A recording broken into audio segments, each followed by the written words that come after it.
ठुमका ले सब गोटे एक बेर आशीर्वाद स्वरूप ताली बजा का कि हमर बउआ के होई छै जगमुरना रे दुआर बाजे बजना रे हमर बउआ के होई छै जगमुरना रे दुआर बाजे बजना रे दुआर बाजे बजना रे आंगन बाजे बजना रे दुआर बाजे बजना रे आंगन बाजे बजना रे हमर बउआ के होई छै जगमुरना रे दुआर बाजे बजना रे हमर बउआ के होई छै जगमुरना रे दुआर बाजे बजना रे।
केकरो नहीं बना देवे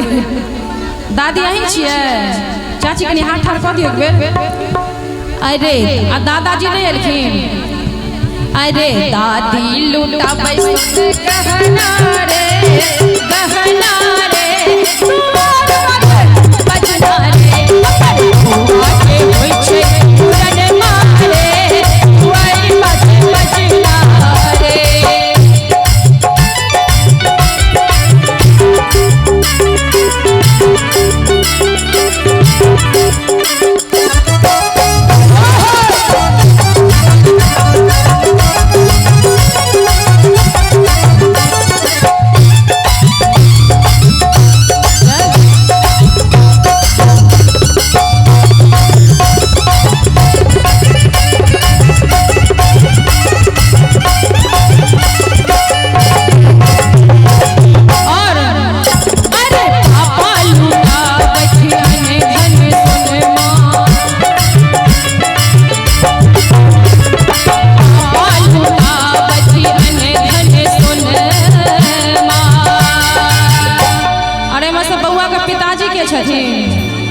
बउआ के पापा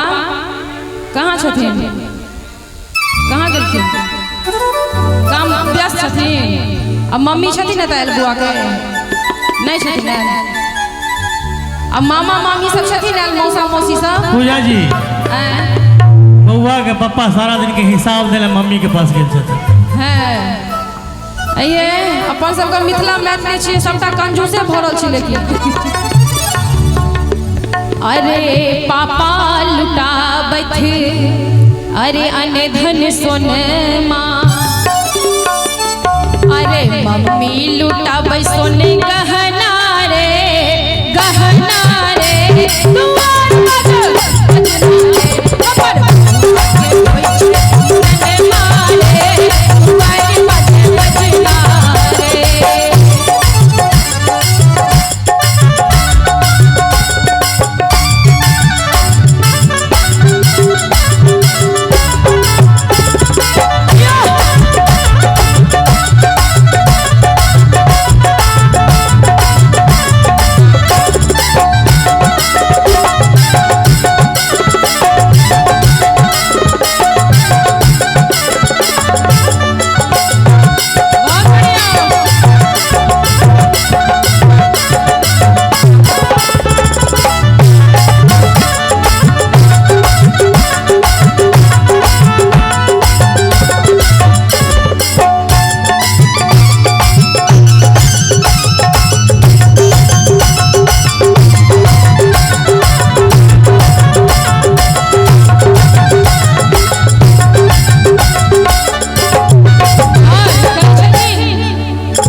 बैसल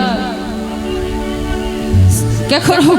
के छियै यो नानाजी नानूजी चलि गेलखिन अरे नाना लुटाबैत अरे अन्न धन सोनमा और एक बार ताली बजा के सब गोटे